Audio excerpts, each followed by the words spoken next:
જય શ્રી કૃષ્ણ. આજે આપણે સબ્બેસાચી બ્લાઉઝ કટિંગ કરવાનું છે. સબ્બેસાચી, હા, એકદમ સહેલું, એટલે એકદમ સહેલું બ્લાઉઝ હું કટિંગ કરતા તમને જેમ રેગ્યુલર આપણે રોજ હું તમને કટોરી કટિંગ, ફોર ટક્સ ને એવું બધું શીખવાડું હતું, એવી જ રીતના છે. એવી જ રીતના હું તમને ડ્રોઈંગ કરીશ ને એવી જ રીતના બધું છે. એમાં હું તમને કેવી રીતના હું શીખવાડીશ ને તમે એ જો સેમ એવી જ જો આ પ્રોસેસ મેં આવી રીતના જો આ મેં કર્યું છે.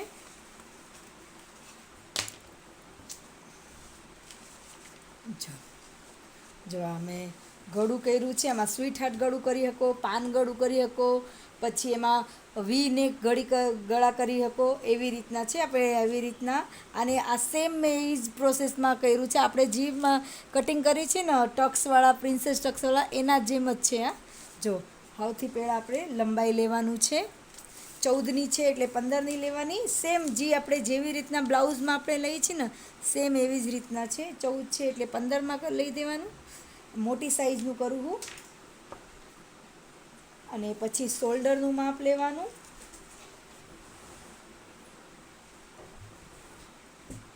જો શોલ્ડરનું માપ લેવાનું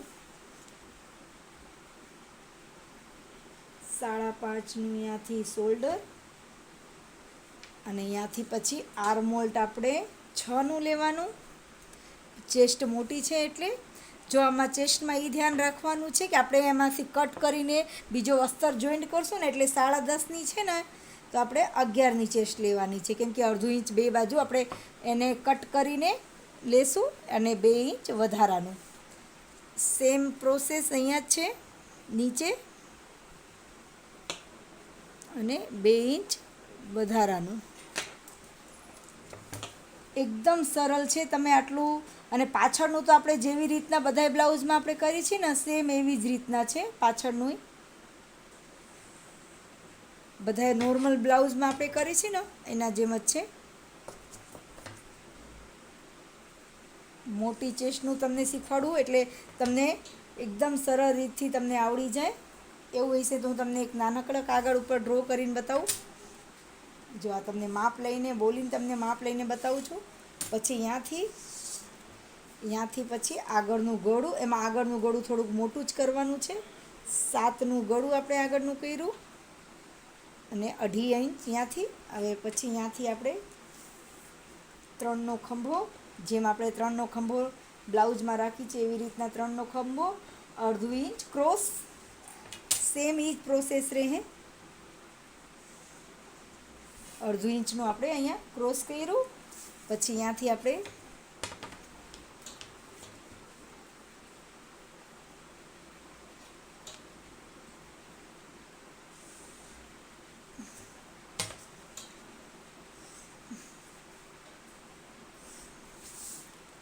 જો આગળનું. હવે એમાં તમે પાન કરી શકો તો પાન કરો, સ્વીટ હાર્ટ કરવું હોય તો તમે સ્વીટ હાર્ટ ગળું કરી શકો.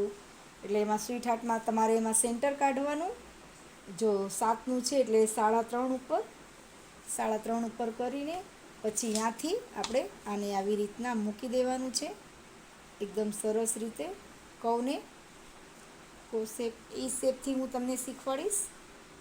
પછી અહીંયાથી 1/2 ઇંચનું અહીંયાથી આમ શેપ આપવાનું છે.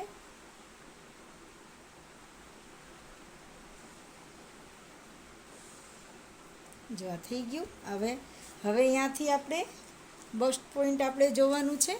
આપણું બસ્ટ પોઈન્ટ મેં તમને શીખવાડ્યું છે. અહીંયાથી સેન્ટર કાઢીને 10થી 11 ઉપર જ આવે. 10થી 9.5થી 10.5થી જો આ મેં 10.5 ઉપર એક ટીક કર્યું, એક 10.5 ઉપર ટીક કર્યું અને પછી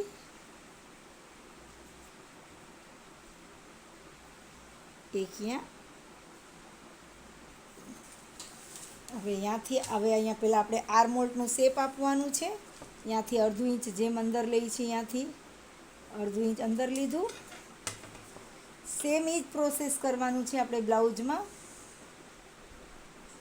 અને અહીંયાથી પછી 1 ઇંચનું શેપ આપવાનું છે. આગળનું ભાગમાં 1 ઇંચ અને પાછળના ભાગમાં 1.5 ઇંચ. અને અહીંયાથી થોડુંક આવી રીતના કપ શેપમાં એકદમ સરસ ફિટિંગ ને બધું આવે એટલે થોડુંક અમથું નમથું ગોલ રાખવાનું. એટલે એકદમ ત્યાંથી એકદમ ફિટિંગવાળું ભાગ આવે ત્યાંથી ગોલમાં, અને સ્લીવમાં ખોલા ન પડે. અને ત્યાંથી પછી આપણે હવે આવી રીતના ત્યાંથી પછી આપણે ટીક કરવાનું છે. ત્યાંથી 2 ઇંચ મૂકી દેવાનું છે ને ત્યાંથી એક ટીક કરી દેવાનું. અને હવે આ ત્રણેય ટીકને આવી રીતના ગોલ શેપ એવું હોય તો આનાથી કરી દો. જો આ ટીક કરીને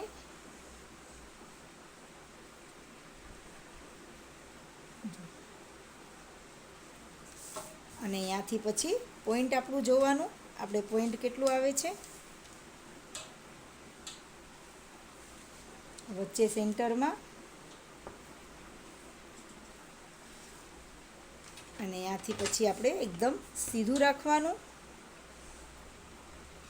અને એક કટ આમ અડધું ઇંચ ને અડધું ઇંચ આમ, અને એક તમારે આના